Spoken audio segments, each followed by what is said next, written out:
Against Child Abuse, and Corey Lum's The Big Three are organisations that are joining together to create events in Queensland, South Australia, Victoria, Japan and Thailand, all with the aim to raise awareness for those who have suffered physical, verbal and sexual abuse in their childhoods. We are joined in the studio today by Corey. How are you, Corey? Very well, thank you. It's a pleasure to be here. Thank you.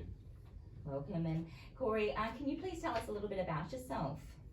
Originally born in Christchurch, New Zealand. I've lived over here in Australia probably for the last 18 years. And the majority of that, I did spend quite a lot in Sydney, and I've been up here in Queensland now for 7 years. Mm-hmm. Yeah. Now, Corey, you are part of something big this week. Yeah. Can you tell us about Child Abuse Awareness Week? So Child Abuse Awareness Week was something that was constructed by Damien Raider in 2015 when he did a solo paddle from Coolangatta to Bondi. So it took him over 16 days, 800 kilometres. Yeah. Solo, sleeping on the beach, coming off, going through shark-infested waters. Oh goodness. pretty epic. Get down through Newcastle, through breeding grounds for the sharks as well. So there's a lot of unsavoury moments, but he got to witness a lot of the migrations of whales coming through. So he saw a lot of them breaching. You watch his documentary, Heart of the Sea, and it's so captivating. And those are the moments where he had light bulb moments of how he started to get through his trauma, how he through his child abuse and all the addiction and suicide and things like that. And by the end of that, that's how he wanted to do more. You know, this was just a start for him. You know, what more can he do after that? Because it totally healed him.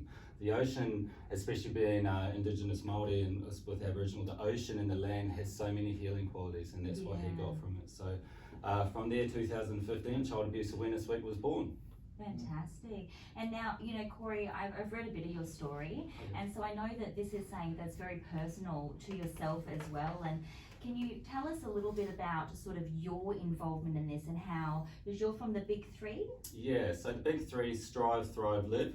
It's pretty much living the life that you deserve by taking on small challenges. So striving through those hard times, thriving through those hard times, and living the life that you deserve after that, after the realisation of the self-confidence and the self-esteem that's built from that.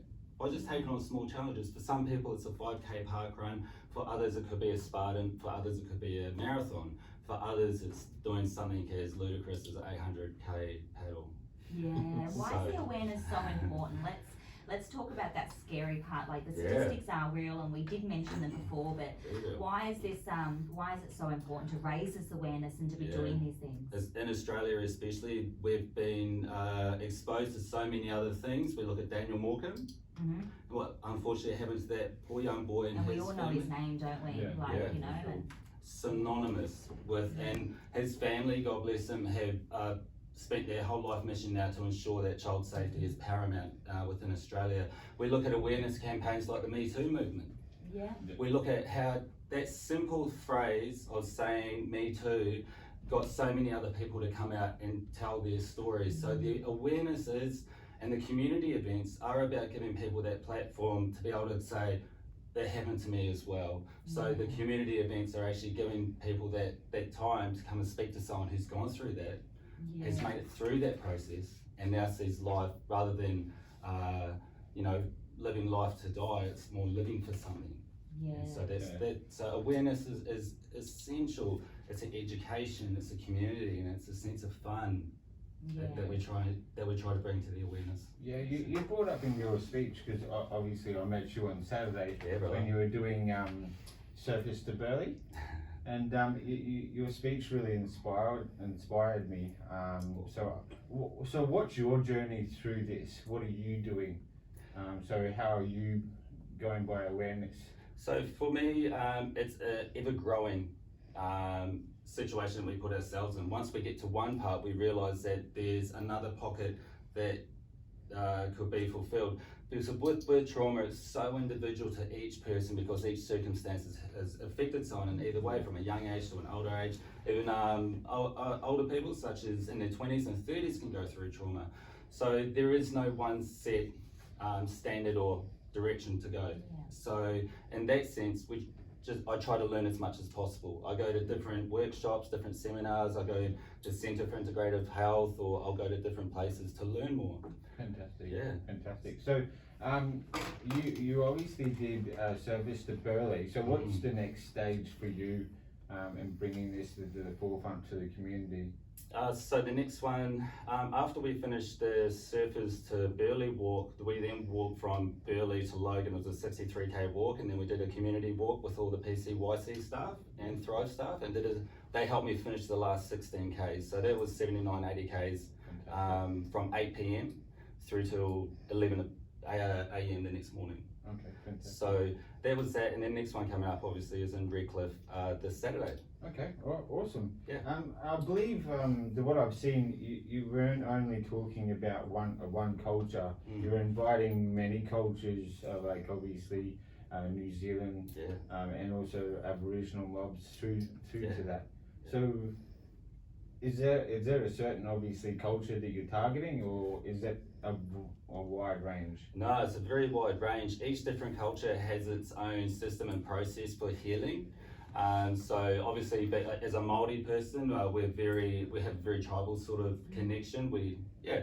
That's what we like to do. We come together as a whānau, as a family, and our iwi, our tribe. We come together, and with Indigenous people, and Aboriginal, they're very similar. I'm a Wiradjuri woman myself from New South Wales. Oh. And so I definitely understand. And one thing I really respect, Corey, that I seen you done in an interview you were speaking with, I think the lady's name was Jasmine, and you were talking about some of the cultural places that you'll be visiting on the walks. Yeah. And it was really nice to hear that you had gone out of your way to embrace and put both those cultures together, from this land and from your land. And that's all the respect to you for doing that. And I think, like you said, it opens up the lessons from all the cultures and the way that they do deal with pain and trauma, and there's lessons to be learnt from both. A key thing also is to include people who aren't affected by trauma, because they're also the ones, the partners, the husbands, the wives, the friends, who can help with the rehabilitation or with the process of that person healing by comforting them. Very important. Yeah, so it's very important. So especially with Burleigh, there was a Bora circle, which was the initiation circle for the Aboriginal men. So it's to go and recognise that as a process for men, and then with Burleigh Hill being an Aboriginal birthing place for the birthing for the women, it seemed appropriate to have Child Abuse Awareness Week at both of those places. Yeah. Strongholds for family and togetherness. So yeah, very much so. And how can we get involved, and what can people do? You do have some more events this weekend you mentioned. Do you have a Facebook page? How can we learn more? Yeah, you can go through onto the big three, Strive, Thrive, Live. You can also go onto Child Safe Australia, and also with actual Child Abuse Awareness Week, we have an allocated page for that. For the events and for what's happening today. Neil Milton, the General Manager, is in Adelaide doing a walk with others, and where we had a minute of silence for those who lost their lives due to their trauma. So that's awesome, Corey. Yeah. That's awesome. What would you say you enjoy the most about what you do? You're obviously doing an amazing role raising awareness there and being that voice. What do you find inspires you the most and keeps you going? Because obviously this is a subject that can be challenging, it can be emotional, and to keep that strength to continue raising awareness, what keeps you going, Corey? The connections, associations with the Koha Shed, other people, the Indigenous people. What does keep me going is, and the need for me to keep going is that each time we have something in a community event, someone comes up to us that says, I have never spoken to anyone, I've never had the opportunity or felt safe enough. I came to this because I trusted you. It's pretty hard to stop what we're doing, knowing that there may not be another opportunity for others who go through that trauma to be able to speak about it. And that's why I keep going. Yeah, I believe it's people power. If people more come together as a collaboration, we can, do this stigma around, child abuse. So, and that's what I'm all for, collaboration with more people, more organisations within Australia. And, we can beat this. Yeah, bro. Most definitely.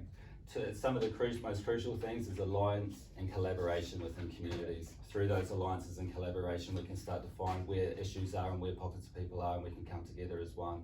Yeah, fantastic. And it all starts with voices like yourself. So Yeah. thank you so much for being a part of this, Corey, and thank you. to bringing this information and awareness to our listeners here at the Buzz as well. We really do appreciate it. I will personally be along myself to Sutton Speech this Saturday morning, so I'm very excited to do that. Awesome. I've never paddled before, but I'm going to practice in my pool.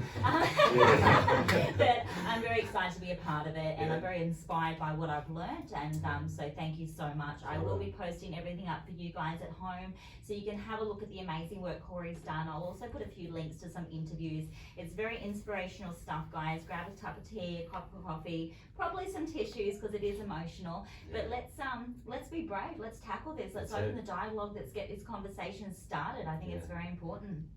Thank you so much. We're going to go off to a song now. Thank you again, and we'll be back. You are in the Buzz.